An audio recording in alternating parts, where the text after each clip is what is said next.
All India Radio presents Morning News.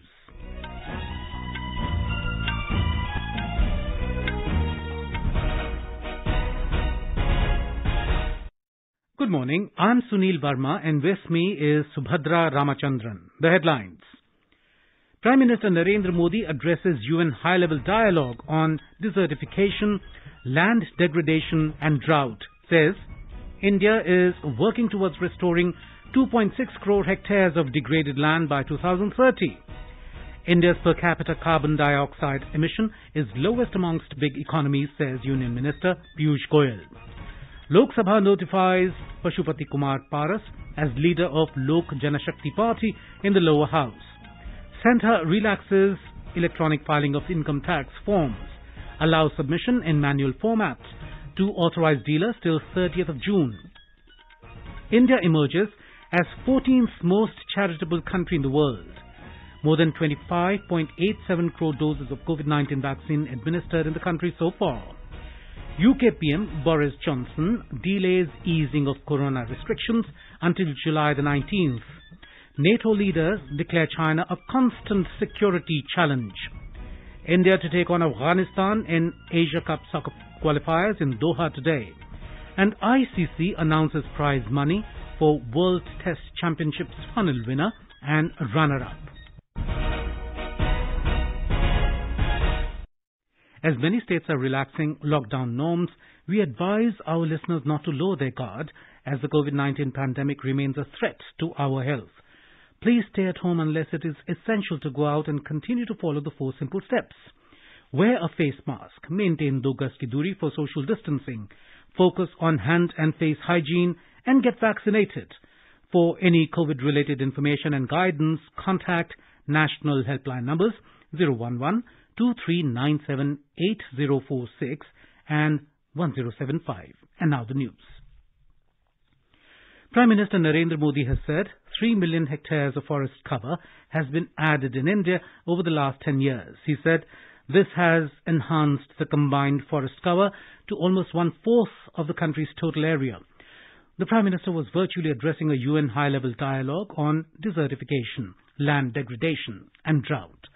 Mr. Modi said India is also working towards restoring 26 million hectares of degraded land by 2030. This will contribute to India's commitment to achieve additional carbon sink of 2.5 to 3 billion tons of carbon dioxide equivalent. In India, over the last 10 years, around 3 million hectares of forest cover had been added. This has enhanced the combined forest cover to almost 1/4 of the country's total area.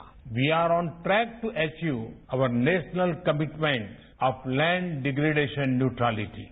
We are also working towards restoring 26 million hectares of degraded land by 2030. This would contribute to India's commitment to achieve an additional carbon sink of 2.5 to 3 billion tons of carbon dioxide equivalent. Mr. Modi listed steps taken by India to deal with the land degradation issue. He said that India has taken the lead to highlight land degradation issues at international forums. In India, we have always given importance to land and considered the sacred earth as our mother. India has taken the lead to highlight land degradation issues at international forums. The Delhi Declaration of 2019 called for better access and stewardship over land and emphasized gender-sensitive transformative projects. The Prime Minister stressed the need to devise effective strategies for land restoration while promoting indigenous techniques. He gave the example of the Banni region of Rann of Kutch in Gujarat to illustrate how restoration of land can start a virtuous cycle.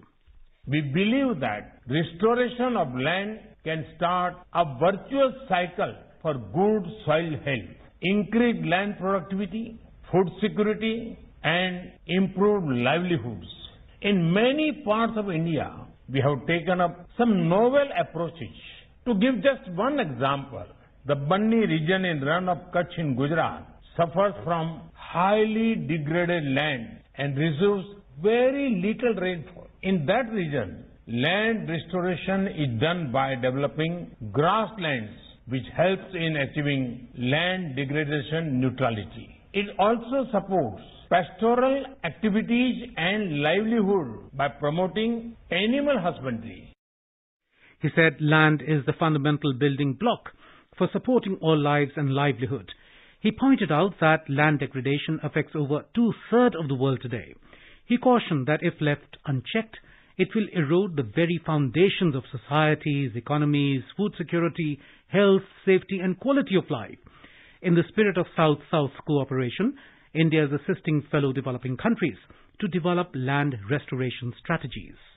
Union Minister Piyush Goyal has said that India's per capita carbon dioxide emission is the lowest amongst big economies.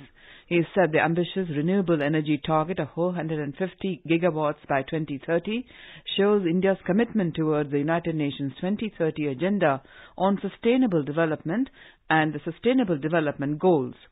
Speaking at the UN Trade Forum 2021, the minister said that climate justice should be protected and developed countries should reconsider their pattern of consumption and focus on sustainable lifestyles.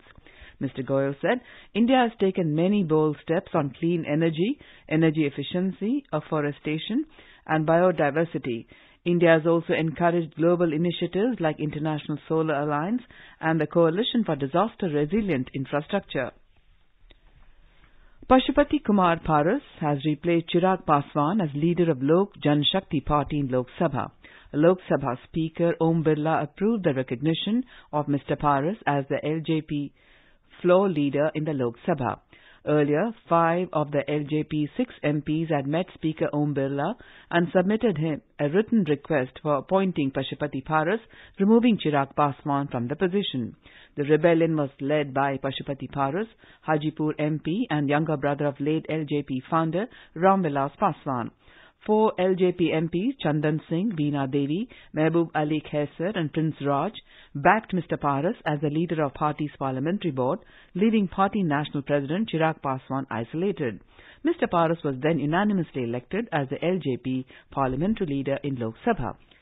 External Affairs Minister Dr. S. Jaishankar concluded his 3-day visit to Kenya yesterday. During the visit, Dr. Jaishankar and his Kenyan counterpart held bilateral consultations at which they hailed the cordial and historic relations between the two countries. Both ministers positively noted the mutual desire to expand bilateral cooperation under the Kenya-India Joint Commission framework.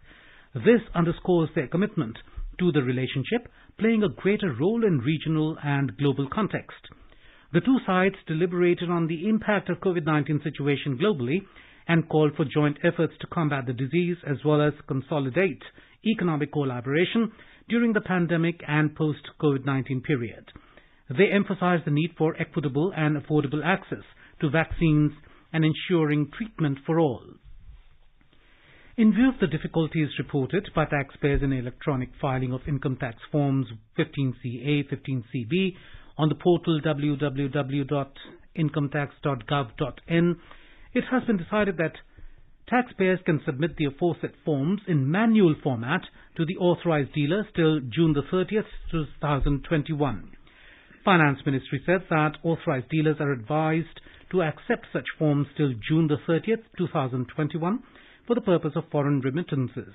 A facility will be provided on the new e-filing portal to upload these forms at a later date for the purpose of generation of the document identification number. World Giving Index 2021 report says India is the 14th most charitable country. The COVID-19 pandemic has shown giving trends across the world. Released by the Charities AIDS Foundation, CAF, this year's survey highlights the impact of lockdowns on charitable giving. India is now in the top 20 most generous countries in the world. This is up from 10-year global rank of 82. Australia and New Zealand, where the survey was undertaken in the weeks before the first wave of the pandemic took hold, maintained their top 10 rankings. The report says scores for India rapidly improved between 2017 and 2019, and this improvement was maintained during 2020. The improvement in India is seen across all the age groups and amongst both men and women. 61% of Indians helped strangers, 34% volunteered, and 36% donated money. Procurement of wheat in ongoing Rabi marketing season 2021-22 is continuing smoothly in the procuring states. Until now, over 425.77 lakh metric tons of wheat has been procured. This is an all-time high as it has exceeded previous high of 389.92 LMT of RMS 2020-2021. About 47.53 lakh farmers have already been benefited from the ongoing procurement operations with MSP value of over 84,000 crore rupees. Paddy procurement in the ongoing Kharif season is continuing smoothly in the procuring states with the purchase of over 826 LMTs of paddy against last year's corresponding purchase of more than 743 LMT. About 122.24 lakh farmers have already benefited from the ongoing KMS procurement operations with MSP value of over 1,56,000 crore rupees. Reserve Bank of India has added mobile prepaid recharges as a biller category in Bharat Bill Payment System BBPS. This will be implemented on or before August the 31st this year. BBPS started as an interoperable platform for repetitive bill payments. At present, direct-to-home DTH, electricity, gas, telecom and water bill payments are included in BBPS. This system provides standardized bill payment experience, centralized customer grievance redressal mechanism, prescribed customer convenience fee and ensured availability of a bouquet of anytime, anywhere digital payment options. Reserve Bank of India has released a consultative document on regulation of microfinance. It has been released for harmonizing the regulatory frameworks for various regulated lenders in the microfinance space. Key proposals of the document are common definition of microfinance loans for all regulated entities, capping the outflow on account of repayment of loan obligations to a household to a percentage of the household income. It also recommends a board-approved policy for household income assessment. It also asked for introduction of a standard simplified fact sheet on pricing of microfinance loans for better transparency and display of minimum, maximum and average interest rates charged on microfinance loans on the websites of regulated entities. You are listening to the morning news on All India Radio. A reminder of the headlines before we move on. Prime Minister Narendra Modi addresses UN high-level dialogue on desertification, land degradation and drought. Says India is working towards restoring 2.6 crore hectares of degraded land by 2030. India's per capita carbon dioxide emission is lowest amongst big economies, says Union Minister Piyush Goyal. Lok Sabha notifies Pashupati Kumar Paras as leader of Lok Jan Shakti Party in the lower house. Centre relaxes electronic filing of income tax forms, allows submission in manual format to authorized dealers till 30th June. India emerges as 14th most charitable country in the world. More than 25.87 crore doses of COVID-19 vaccine administered in the country so far. UK PM Boris Johnson delays easing of corona restrictions until July 19. NATO leaders declare China a constant security challenge. India to take on Afghanistan in Asia Cup soccer qualifiers in Doha today. And ICC announces prize money for World Test Championships final winner and runner-up. For quick news updates around the clock, follow us on our Twitter handle at AIR News Alerts.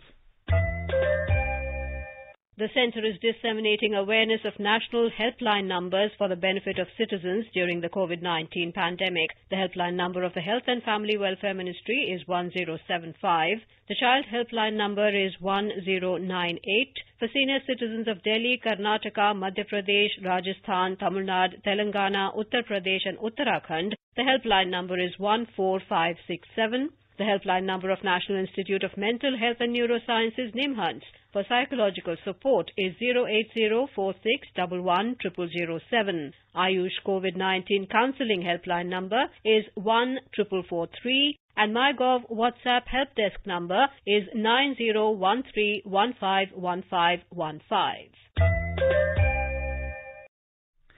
The cumulative number of COVID-19 vaccine doses administered in the country has reached more than 25.87 crores so far.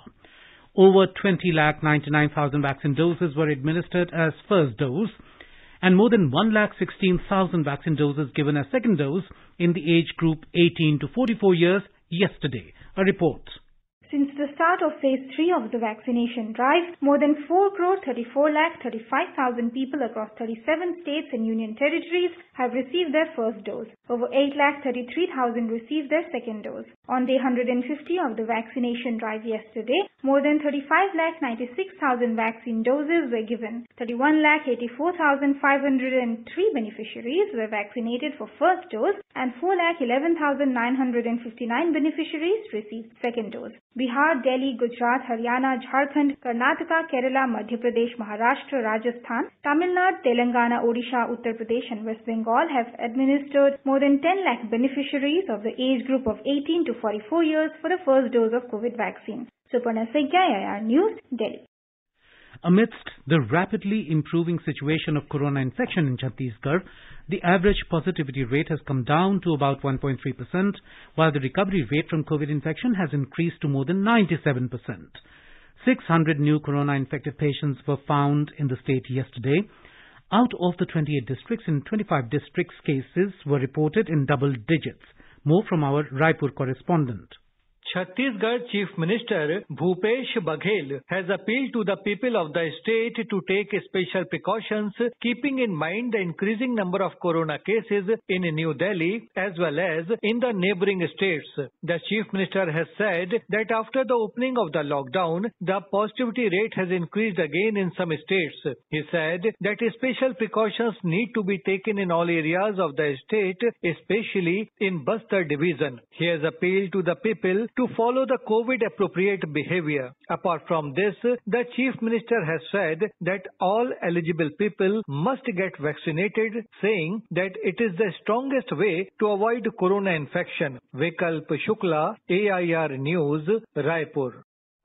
Pradhan Mantri Garib Kalyan Anna Yojana is aimed to provide free food grains to 80 crore poor people of the country badly affected by COVID-19 pandemic. The scheme, recently extended till Diwali festivals by Prime Minister Narendra Modi, is also covering thousands of migrant labourers under the One Nation, One Ration card. Apart from 269,000 local beneficiaries, a large number of migrant labourers are also taking benefits of the scheme in the Union Territory of Dadra Nagar Haveli, Daman and Diu. More from our Ahmedabad correspondent. Poor people covered under the National Food Security Act in the Union Territories of Dadra Nagar Haveli and Daman and Diu are getting free food grains due to Pradhan Mantri Garib Kalyan Anna Yojana. Dadra Nagar Haveli and Daman and Diu have also implemented One Nation, One Ration card scheme. Director of Food and Civil Supply Department of Daman, Suresh Meena, gives more details.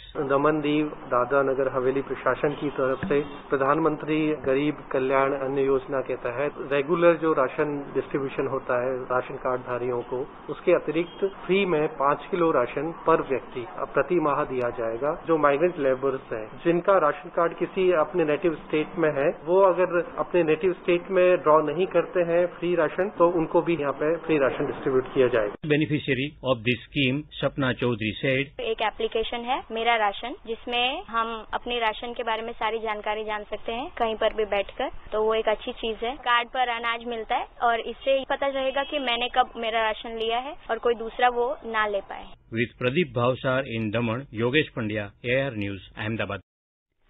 Odisha government has urged the centre to revise the private vaccine allocation ratio for the state. In a letter to the centre, the state government has pleaded that since the presence of private hospitals in the state is very low, the centre may revise the vaccine allocation ratio for Odisha. We have more from our Bhubaneswar correspondent. As of now, the private hospitals account for only 5% of the total healthcare sector in the state. Hence, the letter argues that under the existing vaccine distribution ratio of 75:25, Odisha may lose out on its proportionate share of 25% vaccine allocation to the private hospital. Thus, it has requested the centre to revise the allocation ratio from 75:25 to 95:5.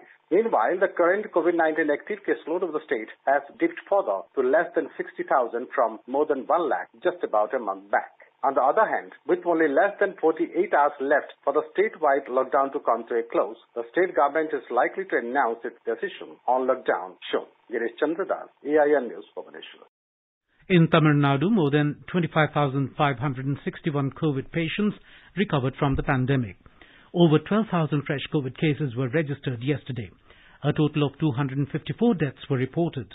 More than 1,36,000 people are under treatment. More than 1,60,000 samples were tested through RT-PCR. Coimbatore and Erode continued to register more than 1,000 COVID patients each.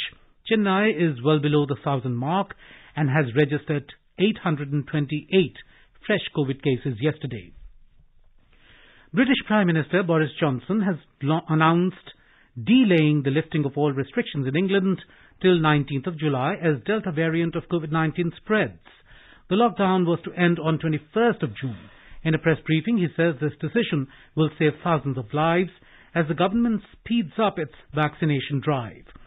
Mr. Johnson said he is confident the delay will not need to be longer than 4 weeks. He said that by July the 19th, 2/3 of the adult population will be double vaccinated, including everyone over the age of 50. The gap between the two doses for over 40s is also being reduced to 8 weeks from 12 to provide the maximum protection against the variant sooner. NATO leaders have declared China a constant security challenge and said the Chinese are working to undermine the global order. In a summit statement in Brussels, a NATO leader said that China's goals and assertive behavior present systematic challenges to the rules-based international order and to areas relevant to alliance security. They called on Beijing to uphold its international commitments and to act responsibly in the international system. NATO chief Jens Stoltenberg warned China is coming closer to NATO in military and technological terms, but he stressed the alliance does not want a new Cold War with China. Apart from disseminating information and creating awareness amongst masses, radio also has its role in preservation and promotion of ancestral traditional values in the society. For physically challenged people, radio is not just a source of entertainment in the society, but it has become a skill learning center whereby they are earning their livelihood. On the occasion of Golden Jubilee Year or AIR Lay, our lay correspondent has filed this report. Radio plays a crucial role in the life of people living in far-flung areas of Ladakh, where medium of mass communication is very limited. However, radio proves very beneficial to many people who even learn their life skills and earn livelihood with it. One such person from Zanskar Valley is Mr. Tringtundup, who is physically blind, but his effort to learn to play musical instrument Surna made him self-reliant. I am willing to teach interested students who love to play musical instruments Surna before I die. Preservation and promotion of traditional musical instruments is the need of our younger generation should come forward and learn this traditional instrument. During auspicious occasions, Ladakhi New Year, Losar, marriage ceremony, archery tournament, and even in state functions, I participate and play Surna. He speaks about his encounter with his Surna teacher Ali Mohammed through All India Radio Leh. With Ramesh Chandra, this is Punsu Gwangbo reporting from Leh, Ladakh. With less than 40 days left for the Tokyo Olympics, Indian players are gearing up for the event. In the Olympic series today, we will talk about India's fencing hope for the Tokyo Olympics, Bhavani Devi.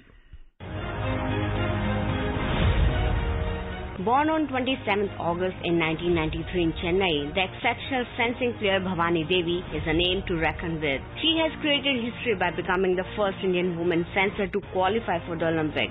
Bhavani Devi has lent a new identity to India in the discipline of fencing and has earned praise at the international level for her hard work and gumption. Sword fighting was introduced in the schools of Tamil Nadu in 2004.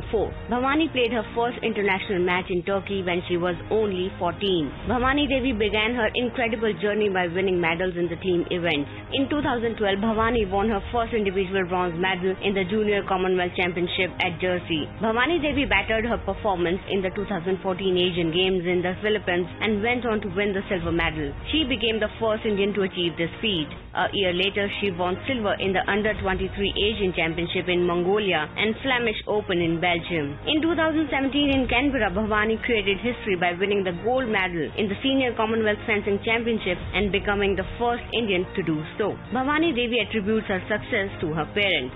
My parents, I think only because of them I could able to push myself harder to overcome all those situations. I think this is going to be the first time where at least most of the Indians will watch fencing and will watch me play my match.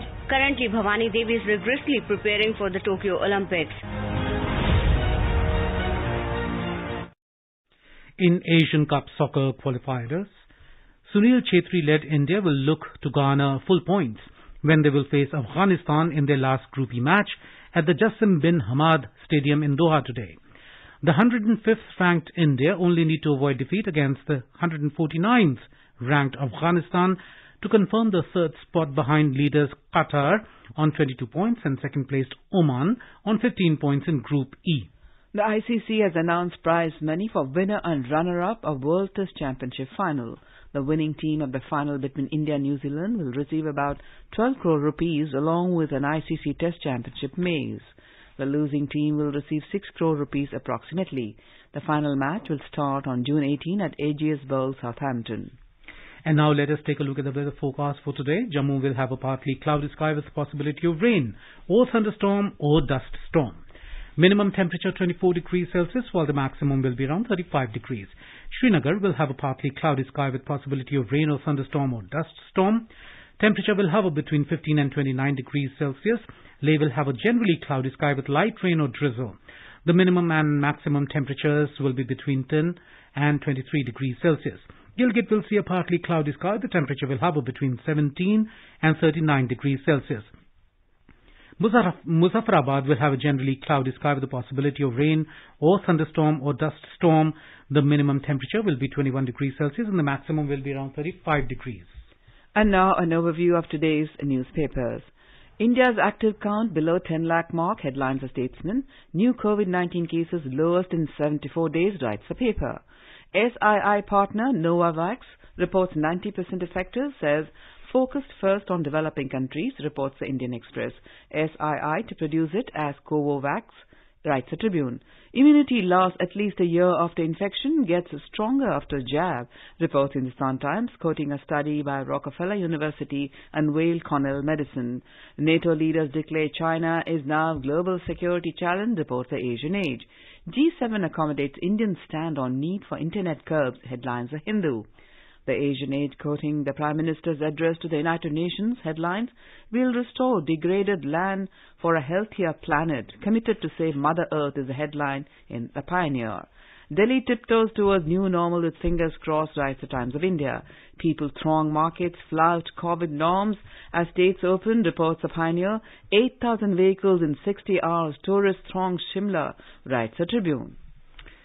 And now, before we end the bulletin, the headlines once again. Prime Minister Narendra Modi addresses UN high-level dialogue on desertification, land degradation and drought. Says India is working towards restoring 2.6 crore hectares of degraded land by 2030. India's per capita carbon dioxide emission is lowest amongst big economies, says Union Minister Piyush Goyal. Lok Sabha notifies Pashupati Kumar Paras as leader of Lok Janashakti Party in the lower house. Centre relaxes electronic filing of income tax forms, allows submission in manual format to authorized dealers till 30th of June. India emerges as 14th most charitable country in the world. More than 25.87 crore doses of COVID-19 vaccine administered in the country so far. UK PM Boris Johnson delays easing of corona restrictions until July the 19th. NATO leaders declare China a constant security challenge. India to take on Afghanistan in Asia Cup soccer qualifiers in Doha today. And ICC announces prize money for World Test Championships, final winner and runner-up. For details of these stories and more, log on to our website www.newsonair.com and News on AIR app. And with that, we end the morning news. Have a nice day.